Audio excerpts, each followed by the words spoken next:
10절 11절입니다. 읽겠습니다. 시작. 하나님의 뜻대로 하는 근심은 후회할 것이 없는 구원에 이르게 하는 회개를 이루는 것이요 세상 근심은 사망을 이루는 것이니라. 보라, 하나님의 뜻대로 하게 된 이 근심이 너희로 얼마나 간절하게 하며 얼마나 변정하게 하며 얼마나 분하게 하며 얼마나 두렵게 하며 얼마나 사모하게 하며 얼마나 열심 있게 하며 얼마나 벌하게 하였는가. 너희가 그 일에 대하여 일체 너희 자신의 깨끗함을 나타내었느니라. 아멘. 네, 기독교 강요 42번째입니다. 네, 회개의 열매는 겸손이다라는 제목으로 함께 기독교 강요 말씀을 좀 나누도록 하겠습니다.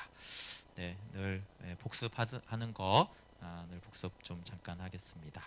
네, 어거스틴이 기독교의 강령이 무엇이냐고 내게 묻는다면 나는 첫째도 둘째도 셋째도 그리고 언제까지나 겸손이라고 대답하겠다. 그리고 이제 겸손이 무엇이냐고 하면 무슨 선을 행할 때 그 결심하고 과정이 있고 성취하는 데 있어서 우리가 무엇을 했다라고 하면 그건 교만한 것이고 주님이 하셨다라고 하는 것이 겸손이다. 그래서 내가 무엇을 했다고 한다라면 그것은 주의 공적을 빼앗는 것이다라고 했습니다. 네, 그리고 신구약의 목적은 항상 그리스도와 영생에 있습니다. 그리고 믿음이 무엇이냐고 믿음의 본질을 말할 때 그것은 하나님의 선하심을 확신하는 것, 하나님의 자비하심을 이렇게 바라보는 것이 믿음이라고 했고, 그렇게 믿음에서 믿음으로 자라고 우리가 구원을 확신할 수 있는 때가 언제냐면 하나님의 복음이 나를 향한 사랑으로 내 안에 확신이 되고 확약이 될 때 우리는 구원을 확신할 수가 있습니다. 그리고 믿음을 위해서는 말씀이 반드시 필요한데 말씀은 성령을 통해서만 우리의 믿음의 효력을 나타냅니다. 왜냐하면 우리의 마음이 어둡고 악하기 때문에 그렇다고 그랬어요. 만약에 우리의 마음이 겸손하고 깨끗하다라면 이 성경 말씀만으로도 충분할 것입니다. 그러나 우리가 마치 이 빛이 하나도 없는 아니면 눈을 감은 상태와 같기 때문에 이 성경책이 있어도 보지를 못하는데, 그래서 성령의 조명이라는 것이 이제 빛을 밝혀주다 그런 뜻인데, 성령이 우리의 마음과 생각을 조명해 주셔야지만 그 말씀이 효력을 나타냅니다. 그런데 지난주에 성령께서 우리의 마음과 생각에 동시에 역사할 때만이 온전한 조명이라고 그랬어요. 그렇죠? 근데 이제 사람의 성향상 또 하나님이 왜 그렇게 하시는지 모르지만 대부분은 이렇게 마음에 주로 확신을 받는 사람이 있고 주로 이제 깨달음으로 근데 그게 자기가 깨달은 게 아닌 걸 알아요. 이거 하나님이 깨닫게 해주셨구나. 그런데 여기는 아직도 믿지 못하는 경우가 있고, 여기서는 뭔가 담대한데 여기서는 이제 지혜가 없어가지고 그래서 이렇게 마음의 확신이 있으면 하나님 제 생각의 지성의 통찰력을 달라고, 이해력을 달라고 기도해야 되고, 또 깨달음이 왔다라면 하나님 이 깨달음이 제 마음에도 확신 있게 의심하지 않게 하게 해달라고 그렇게 오히려 기도를 해야 되는데, 우리는 사실 한쪽만 은혜를 받아도 우리 쪽에서는 그게 너무 놀라운 일이고 큰 일이다 보니까 마치 그것으로 이제 하나님을 알았다 이렇게 오히려 확신을 하면서 교만에 빠지거나 죄의 세력에 속는 경우도 많아요. 주로 막 성령 받고 이런 사람들이 마음의 확신이 있어가지고 성령은 받고 마귀에게 당하고 교만해져서, 그렇죠. 그런 일들이 참 많이 있고, 또 우리나라는 상대적으로 강하지 않지만 이미 서구는 이 자유주의 신학이 많거든요. 깨달음만으로만 하나님을 자꾸 알아가려고 하는 이 믿음은 없어요. 그런 것들이 또 이제 사단에게 속임 당해서 너무 지적 욕구로 찾아가는 그런 모순에 빠지게 됩니다. 그래서 성령께서 우리의 지성과 마음을 높여주면 우리의 이해력은 초월의 경지에 이릅니다. 네, 그리고 소망에 대해서 지난주에 나누었는데 소망은 믿음의 생기를 회복시켜 지치지 않게 한다라고 그랬어요. 소망과 믿음이 비슷한 면이 있지만 소망은 이제 기다리는 데 도움을 주잖아요. 그렇죠? 근데 이 믿음이 너무나 중요한데 믿음이 너무 서두르다가 곤두박질하지 않도록 제어해주고 도와주는 게 소망이라고 그랬어요. 이런 건 종종 경험할 수 있어요. 그렇죠? 너무나 이렇게 충만했던 사람이 기다리다가 하나님 응답을 안 하면 다시 막 낙심이 돼가지고 불신앙으로 돌아서는 경우가 참 많잖아요. 그럴 때 하나님의 자비하심을 통해서 우리가 소망을 갖게 될 때 그 소망은 우리의 믿음의 생기를 회복시켜 우리의 믿음이 종점에 도착할 때까지 지치지 않게 한다고 그랬어요. 그러니까 소망이 없으면 우리가 믿었다가도 그 믿음이 성취가 돼야지 믿음이 이제 완성되는 거잖아요. 야곱을 우리가 창세기를 봤을 때 베델에 하나님을 만났어요. 그렇죠? 그 복은 계속 있어갖고 곧 모든 민족에게 복이 되는 복이에요. 근데 그 복은 언제 이루어져요? 130자쯤 돼야지 이제 이루어지는데 그 믿음이 그때까지 가야 된단 말이에요. 근데 그 수십 년, 거의 100년 가까운 세월을 어떻게 믿음만으로 소망이 없다라면 갈 수가 있겠어요, 그렇죠? 야곱의 삶에 막 가정 문제, 심지어 뭐 아들이 아내하고 뭐 관계를 하지를 않나, 아내가 죽고 서로 싸우고 뭐 이런 일들이 있는데 어떻게 계속 믿음으로 충만하게 가겠어요? 그렇게 넘어지고 실패하고 그럴 때마다 인자하신 하나님이 다시 소망을 주셔서 우리가 다시 믿음의 그 여정을 끝까지 걸어가게 하셔서 결국 야곱을 부르신 그 하나님이 종점에 이르게 하시잖아요. 그렇죠? 그렇기 때문에 믿음으로 이루어지는 것인데 그 믿음은 다시 회복되어지고 생기를 얻고 다시 더욱더 힘을 얻어야 되는데 그것을 이제 소망이 한다라는 거예요. 근데 그 믿음과 소망은 다 하나님의 선하심과 인자하심에서 우리가 오는 것이에요. 그래서 소망이 끊임없이 믿음을 견인해 주어야 하고 믿음과 소망은 하나님의 자비라는 동일한 토대 위에 서 있습니다. 절망이 믿음을 삼킬 때 하나님의 인자하심이 절망을 삼키고 다시 소망으로 우리의 믿음을 일으켜 주세요. 그래서 하나님의 선하심과 인자하심을 아는 것, 바라보는 것이 너무나 중요합니다. 그리고 믿음의 결과로서 회개한다라고 했는데 회개를 정의할 때 회개는 우리의 생활을 하나님 쪽으로 전향하는 일이며 그를 순수하게 두려워하기 때문에 생기는 전향이다. 그리고 회개의 요소는 옛사람과 육을 죽이는 것과 성령에 의한 삶으로서 성립된다라고 했습니다. 오늘은 이 회개의 정의를 좀 더 살펴보려고 합니다. 첫 번째로 회개는 하나님께로 돌아서는 것이라고 했어요. 하나님께로 생활을 전향하는 것은 외적인 행위만을 말하는 것이 아니라 우리의 영혼 자체의 변화를 말합니다. 모세는 그래서 하나님께로 돌아서기 위해서는 마음을 다하고 성품을 다하라고 몇 번이나 이렇게 얘기를 했어요. 그리고 마음이 바뀌어야지 하나님께로 전향한 것이죠. 그리고 예레미야는 회개에 대해서 마음의 변화가 회개라고 이렇게 말을 했는데요. 여기 이스라엘아 내가 돌아오려거든 내게로 돌아오라. 너희 묵은 땅을 갈고 가시덤불에 파종하지 말라. 너희는 스스로 할례를 행하여 너희 마음 가죽을 베고 나 여호와께 속하라. 할례를 행하라고 했는데 이 할례의 내용은 마음 가죽을 베는 할례를 말하는 것이죠. 그러니까 마음이 바뀌어야지, 마음이 새로워져야지, 마음이 하나님께로 향한 다음에 그 행위가 하나님께로 향할 때 그것이 회개고 하나님께 전향한 삶이라고 그랬어요. 그래서 하나님은 두 마음을 굉장히 미워하십니다. 그래서 이사야도 그렇고 예수님도 그걸 외식하는 걸 굉장히 미워하셨잖아요, 그렇죠? 그래서 마음의 변화로부터 나오는 행동의 순종이 변화입니다. 두 번째는 회개는 하나님을 두려워할 때 생긴다라고 그랬어요. 일반적인 두려움과 구분하려면 그래서 우리가 경외한다라는 표현을 쓰지만 우리가 느낌은 그냥 두려워한다라는 그 느낌이 좀 더 이해하기 쉽죠. 왜 그러냐면 죄인의 마음이 회개를 하려면 먼저 하나님의 심판을 생각하고 정신을 차려야 하기 때문이에요. 하나님의 심판대 앞에서 모든 것을 직고하는 날이 마음속 깊이 아주 철저하게 박히면 가련한 죄인은 일순간도 평안하지 못하고 심지어 호흡까지도 자유롭지 못할 것이다.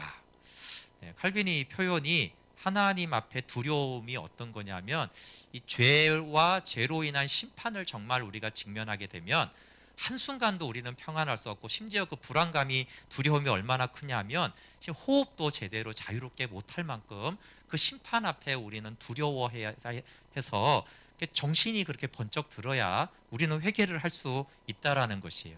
그래서 성경이 회개를 말할 때 주로 많이 심판을 같이 언급하는 이유는 우리의 회개가 그냥 도덕적이고 평소의 양심적인 그런 회개를 말하는 것이 아니라 하나님이 죄를 얼마나 미워하시고 그 죄를 어떻게 심판하시는가에 대해서 우리가 직면할 때 그때 너무 두렵잖아요, 그렇죠? 그 두려움에서 회개가 시작이 된다라는 것이에요. 그래서 그것을 이제 사도는 고린도후서 7장 10절에 하나님의 뜻대로 하는 근심 근심이라고 했어요.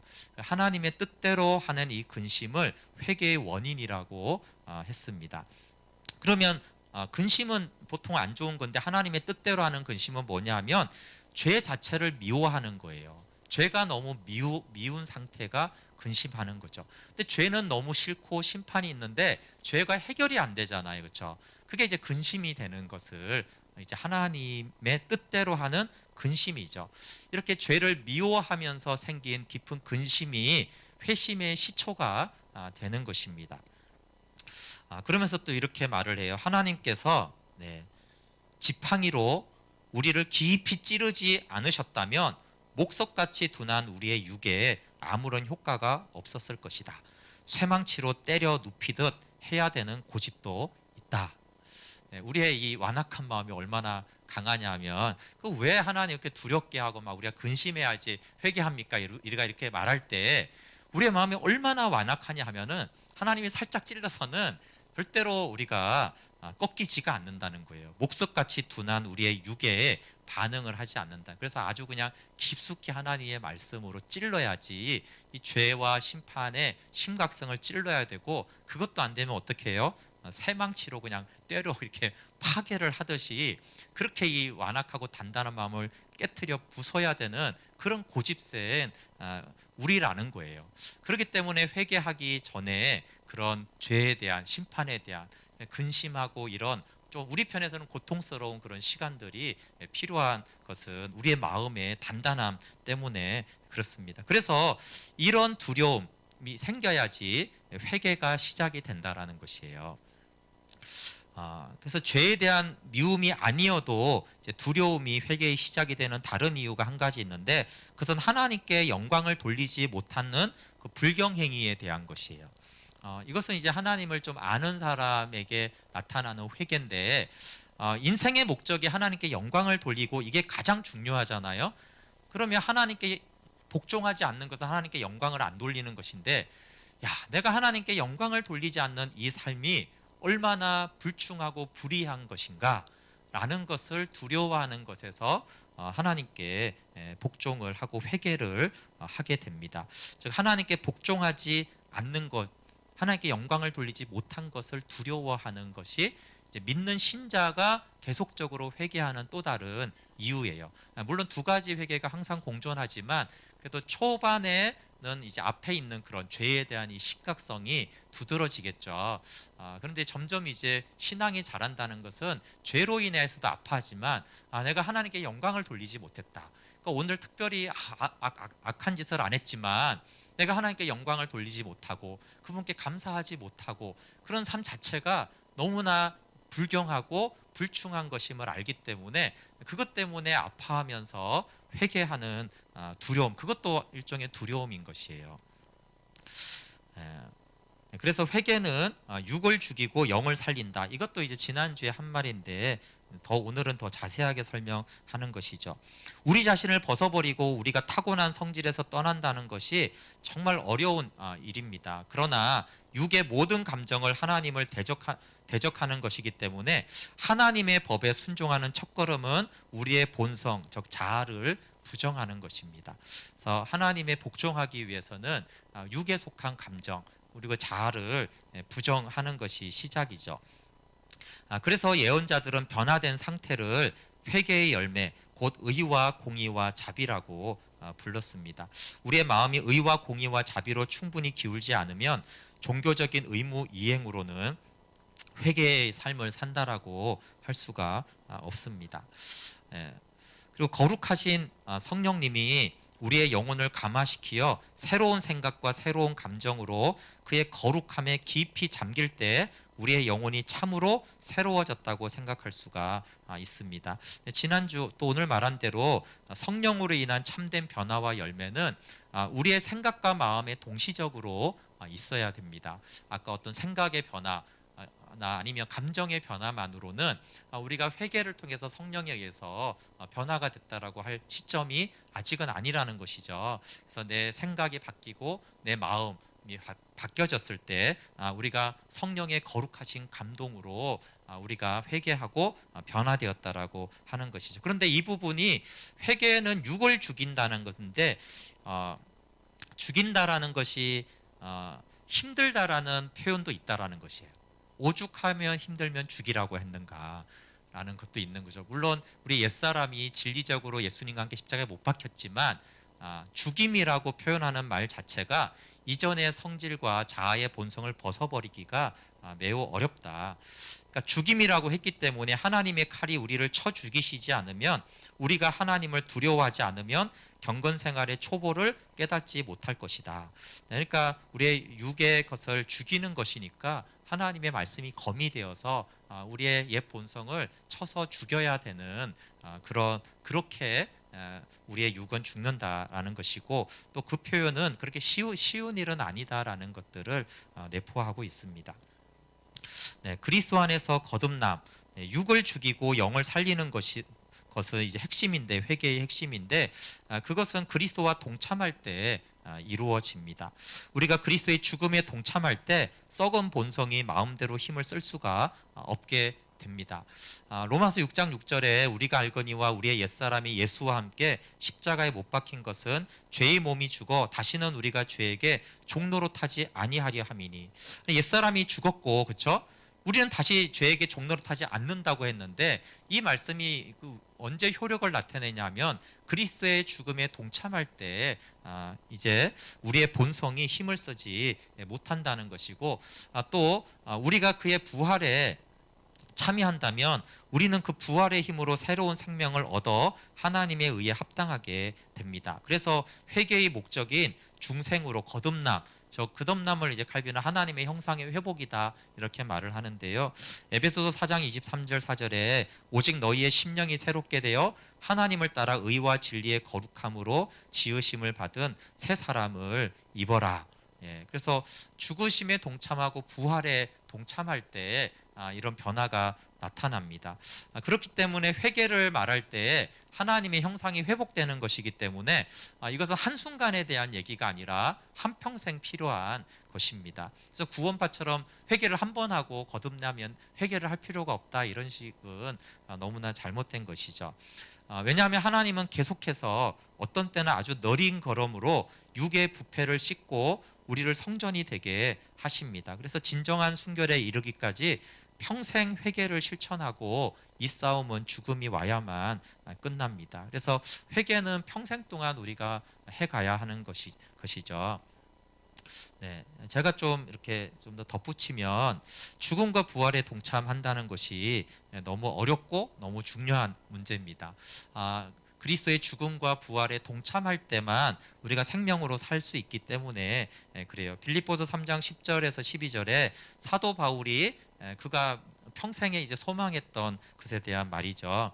내가 그리스도와 그 부활의 권능과 그 고난의 참여함을 알고자 하여 그의 죽으심을 본받아 어떻게 해서든지 죽은 자 가운데서 부활에 이르려 하노니 내가 이미 얻었다 함도 아니요 온전히 이루었다 함도 아니라 오직 내가 그리스도 예수께 잡힌 바 된 그것을 잡으려고 달려가노라. 네, 그래서 이 고난에 참여함을 알고자 해서, 그래서 이 참여한다라는 것은 사도 바울조차도 그의 노년인데도 불구하고 나는 아직도 그것을 온전히 다 알지 못한다라고 할 정도로 참여한다는 건 사실 끝이 없는 것이에요. 복생 때도 이렇게 말을 하는데요. 복음이 효력을 나타내야만 생명으로 살 수 있다. 복음만으로는 생명을 살 수 없어요. 복음이 효력을 나타낼 때, 그 효력을 나타낼 때가 이제 연합된 상태라고 그랬어요. 복음으로 연합이 될 때만 우리는 하나님의 생명으로 살아갑니다. 근데 복음이 효력을 나타내는 방식이 이제 두 가지가 있습니다. 첫 번째는 우리가 아주 좋아하는 방식이 있는데, 그것은 성령으로 말씀이 효력을 나타낼 때예요. 성령이 말씀을 조명해 주시고 효력을 나타낼 때 우리는 우리의 지각으로 깨달을 수 없는 만물 위의 그 영원한 하나님의 사랑과 신비의 복음을 우리가 알게 되어져서 복음이 효력을 나타냅니다. 근데 이제 두 번째는 우리가 별로 좋아하지 않는 것인데, 그것은 우리의 삶에 하나님이 십자가를 보내주시는 것이에요. 고통과 상처가 있는 것이죠. 근데 그 십자가가 우리에게 다가올 때 하나님의 긍휼에서 흘러나오는 주권적인 역사로 받아들일 때 주님의 죽으심에 참여하게 되어집니다. 근데 우리는 하나님의 긍휼에서 나오는 주권적인 은혜라기보다는 저 나쁜 놈 때문에야. 아우 세상이 이렇게 더럽고 부패해. 이렇게 이제 탓하고 그 사람이 행했다라고 아니면 어떤 조직이 행했다라고 할 때는 우리가 십자가에 참여하지를 못해요. 그런데 하나님의 긍휼에서 흘러나오는 주권적인 하나님의 손길이다라고 그 사건과 상처와 고통을 받아들일 때 그때 이제 십자가에 참여하게 됩니다. 왜 그게 참여하게 될까요? 예수님의 십자가가 하나님의 긍휼에서 흘러나오는 주권적인 역사였기 때문에 그래요. 그 십자가의 고난과 고통과 억울함이 그 죽음이 하나님의 긍휼과 자비에서 나왔기 때문이죠. 그래서 고통을 어떻게 이해하느냐가 고난을 그러니까 그 십자가를 어떻게 이해하느냐가 그리스도의 죽으심에 참여하는 데 굉장히 핵심적인 역할을 하게 되어집니다. 근데 이것도 정말 성령님이 말씀만이 아니라 이제 하나는 삶으로 성령님이 도와주셔야지 이게 그리스도의 고난에 동참하는 사건으로 주어졌구나 이러지 안 그러면 우리는 에이 저 나쁜 놈 때문에 계속 이제 그렇게 이제 하죠. 네. 그러니까 하나님도 이해하시지만 아들의 십자가를 보라고 계속 하세요. 십자가가 어디에서 왔는가를 그것이 빌라도에게서 왔는지 대제사장에서 왔는지 군병들에게서 왔는지 그게 아니고 그 십자가는 하나님의 긍휼에서부터 나온 십자가인 것이에요. 그래서 그 예수님의 십자가를 바라보는 시각이 내 삶에 나타나는 십자가를 바라보는 시각이 되어질 때 그때 이제 그리스도의 고난에 참여하죠. 바울이 말하는 내가 그리스도의 고난에 참여함을 알고자 해서 그의 죽으심을 본받아 이렇게 말하는 것이 그리스도의 그 십자가의 죽으심의 본이 자기의 삶에서 일어나는 바울도 얼마나 억울한 일을 많이 당하고 고난을 많이 당했어요. 그렇죠? 상처 되게 많이 받은 사람인데 그런데 그 십자가처럼 자기의 삶에 일어나는 일을 해석하고 받아들이는 것을 그가 끊임없이 한 것이에요. 그럴 때 그가 부활에 이르는 것들을 그가 계속 누렸기 때문에 아직도 내가 표대를 잡으려고 그렇게 달려간다라고 고백하고 있습니다. 그래서 복음이 효력을 나타내기 위해서는 성령께서 말씀으로 역사하는 것과 우리의 삶을 복음으로 해석하게 보이게 해주는 그 두 가지 방편으로 우리가 복음의 연합이 됩니다. 네, 신자들은 여전히 죄인이다. 네, 신자라고 하는데 저는 여기 의인들은 여전히 죄인이다. 이 말 이렇게도 말이 됩니다. 역설이죠. 하나님은 신자 믿는 자는 의인이고 거룩한 자인데 여전히 죄인이다라는 것은 이제 강조하고 싶은 것은 신자들은 성화를 체험하지만 현세 생활에서는 죄 없는 완전성을 체험하지 못한다라는 것이. 그래서 하나님의 자녀들은 중생을 통해서 죄의 결박에서 풀려납니다. 그러나 육의 괴로움을 전혀 느끼지 않을 만큼 완전한 자유는 소유하지 못합니다. 왜냐하면 중생한 사람 안에 악을 촉발시키는 불씨가 남아 있어서 죄를 짓도록 꿰며 자극하기 때문에 그래요. 신자들 속에서 죄는 지배력을 잃었지만 여전히 살아 있습니다. 그래서 옛사람이 십자가에 못 박히고 죄의 법이 하나님의 자녀들 안에서 폐지됐지만 다소의 흔적은 남아 있다. 그 흔적, 죄는 신자들을 지배하는 것이 아니라 신자들로 하여금 자기의 무기력을 의식하게 하여 겸손하게 만든다. 네, 그럼 우리의 질문이 있을 수 있어서 이게 나온 거예요. 그럼 우리가 왜 옛사람이 십자가에 못 박혔다고 했는데 왜 그 흔적은 남아 있는 것이냐?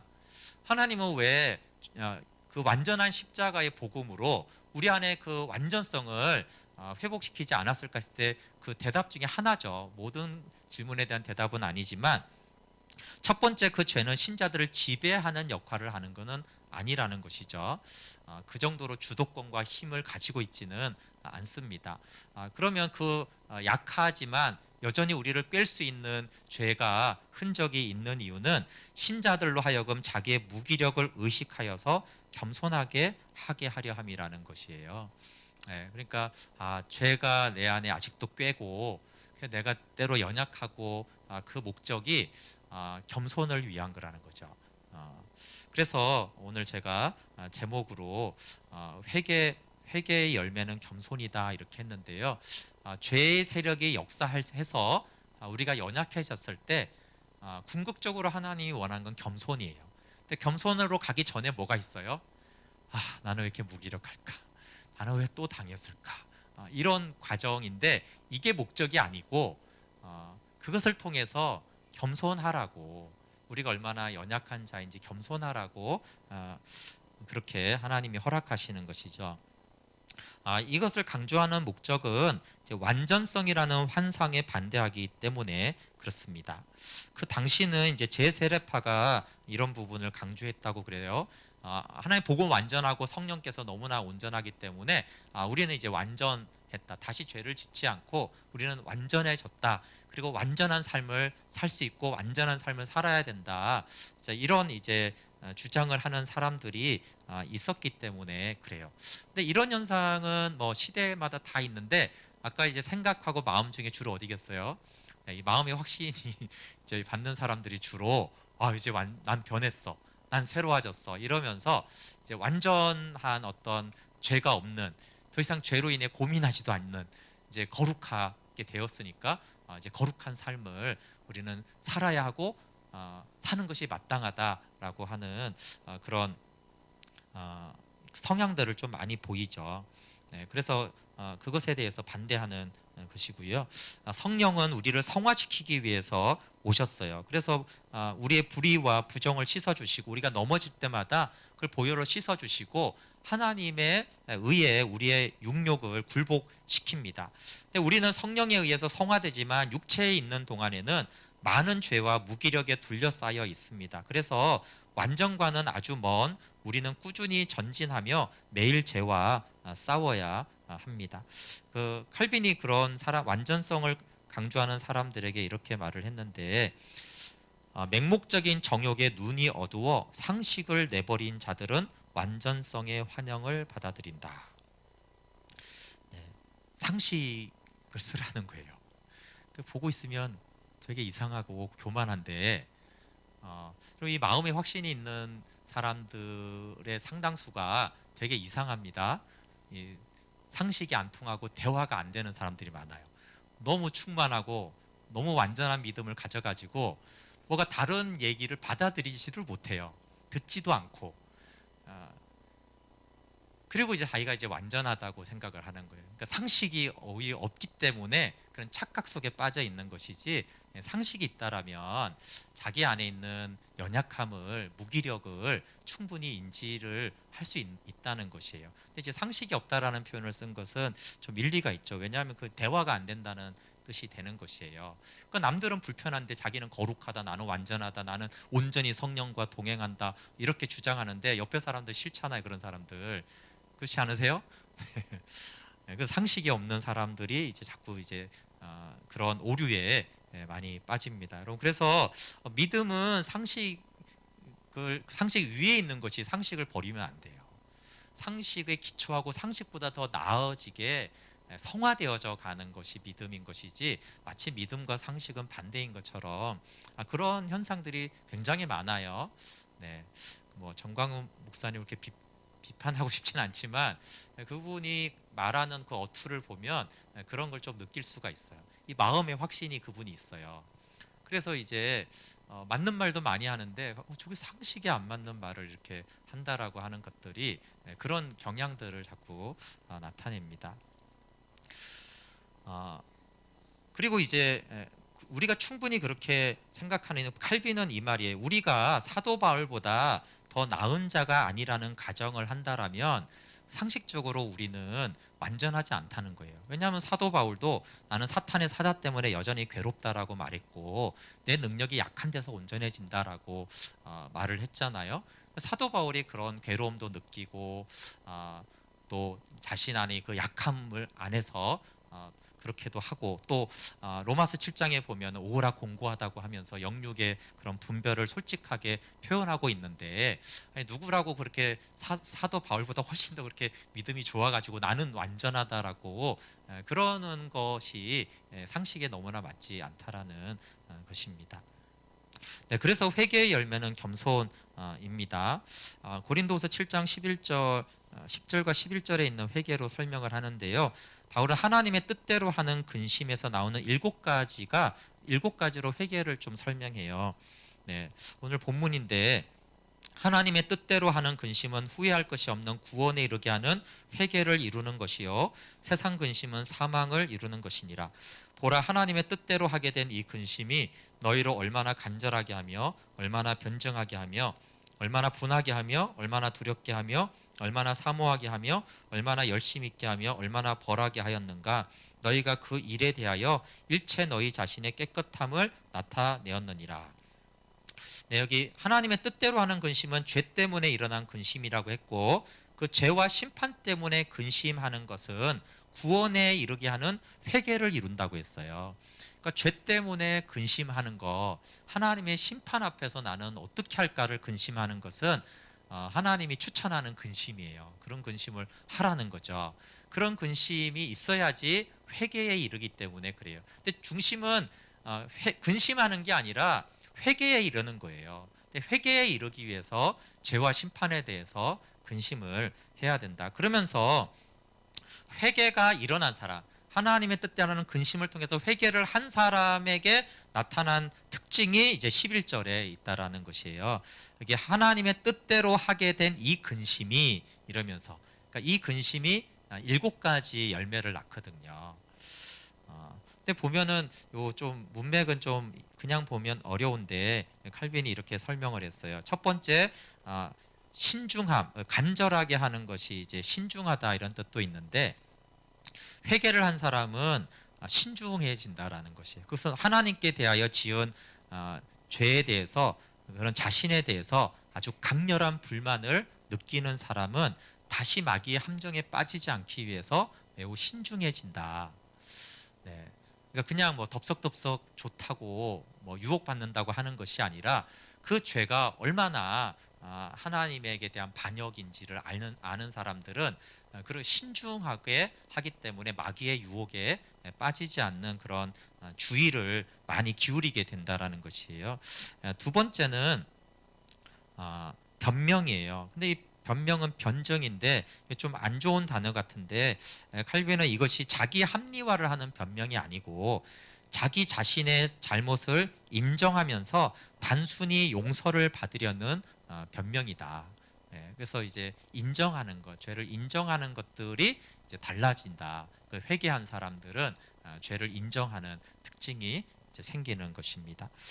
세 번째는 두려움이에요. 두려움은 이제 설명을 했죠. 죄인들에 대한 하나님의 진노가 얼마나 무서운가를 생각할 때 느끼는 떨리는 마음이 이제 두려움입니다. 이때 우리는 비상한 불안으로 고통하며 이 고통으로 인해서 겸손을 배우며 앞으로 더욱 조심하게 됩니다. 네, 이 부분 고통으로 인해서 겸손을 배우며 더욱 조심하게 됩니다. 그리고 이제 신중함이 두려움에서 생기기 때문에 이 신중함과 두려움은 서로 이제 연결이 되어 있어요. 그래서 하나님을 두려워하는 사람은 신중해서 죄에 잘 빠지지를 않습니다. 그리고 이제 사모와 열심, 사모함과 열심이 생기죠. 하나님의 말씀을 이행하는 열심과 기꺼이 순종하는 태도를 표현하는 것이 생깁니다. 우리가 자신의 죄를 인정하면 특히 순종하게 되는 것이 당연하기 때문이다. 네, 순종이 이제 어떤 사람이 순종하는가를 이렇게 설명하고 있어요. 그러니까 순종해야지, 순종할 거야 이렇게 해서 순종이 잘 안 되고 죄를 인정하면 순종이 된다는 거예요.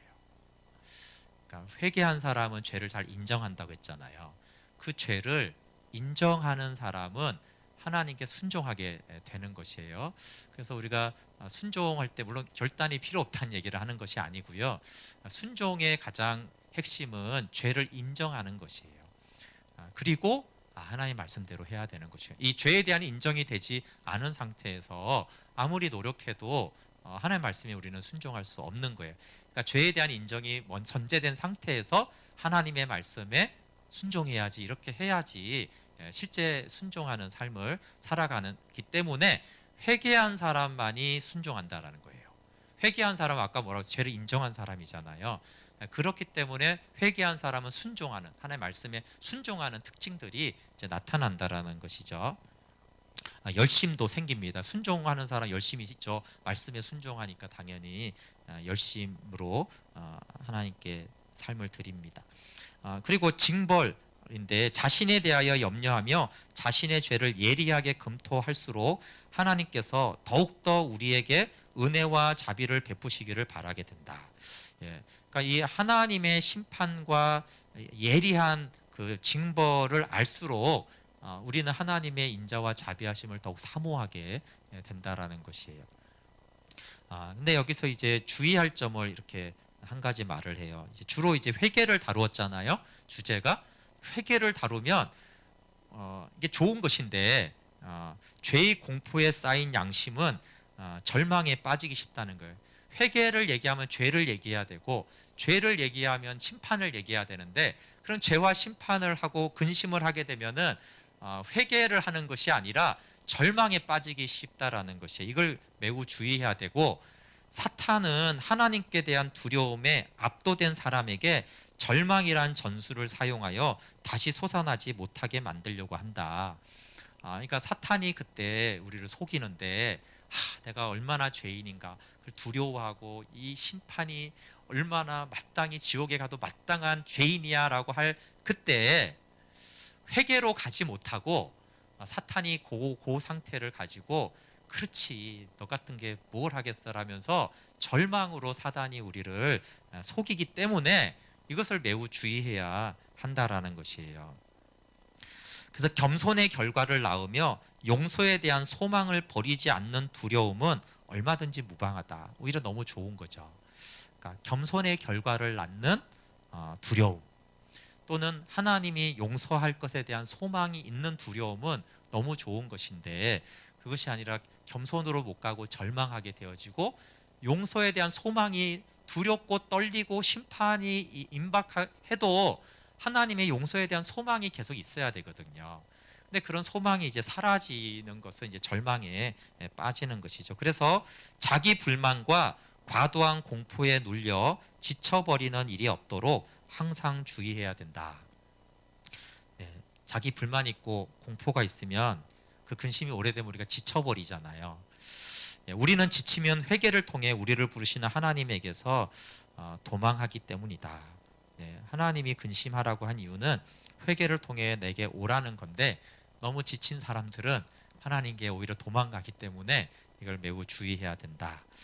그래서 이렇게 권면하는 것이 다른 사람을 인용한 건데요.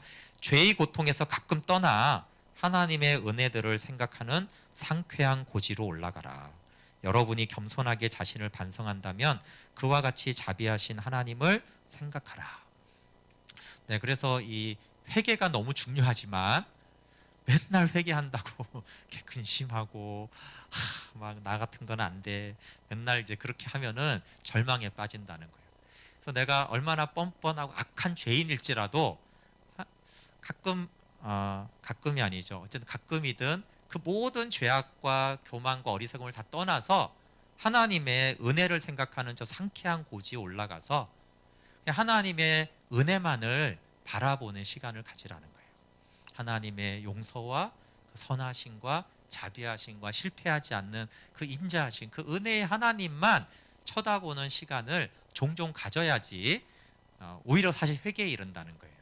그러니까 이 죄에 대한 근심과 함께 죄와 무관하게 오히려 그 죄를 이기는 그 자비의 은혜의 하나님을 저 상쾌한 고지에 올라가서 그 하나님을 종종 바라볼 때 우리는 절망에 빠지지 않고 오히려 이제 회개에 이르는 것이죠. 그래서 겸손하게 자신을 반성한다라면 절망에 빠지지 않고 오히려 자비하신 하나님을 바라보는 것으로 나아갈 것이다.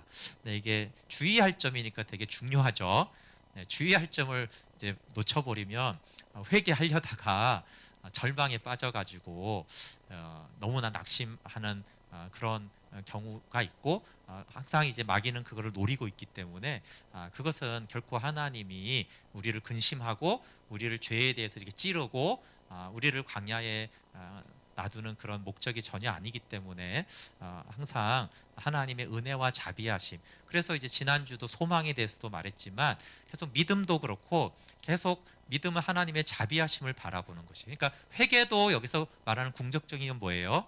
하나님의 자비하심을 우리가 보고 그럼에도 불구하고 우리의 흉악한 죄와 심판을 알 때 그때 사실 우리는 회개에 이르러서 그러면 우리는 죄를 인정하고 우리는 신중하게 되어지고 우리는 이제 순종할 수 있게 되어지고 하나님을 향한 뜨거운 마음이 일어나서 사모함과 열심으로 하나님의 나라를 위해서 섬기게 되는 그런 변화들. 그래서 여기 11절에 나오는 하나님의 뜻대로 하게 된 이 건심이 너희로 이러이러하게 했다라는 것은 죄에 대한 깊은 아픔과 함께 하나님의 자비하심을 바라봄으로 이런 회개가 이런 좋은 열매들을 맺는다라고 말씀해 주십니다. 네, 우리 함께 같이 찬양하고 같이 기도.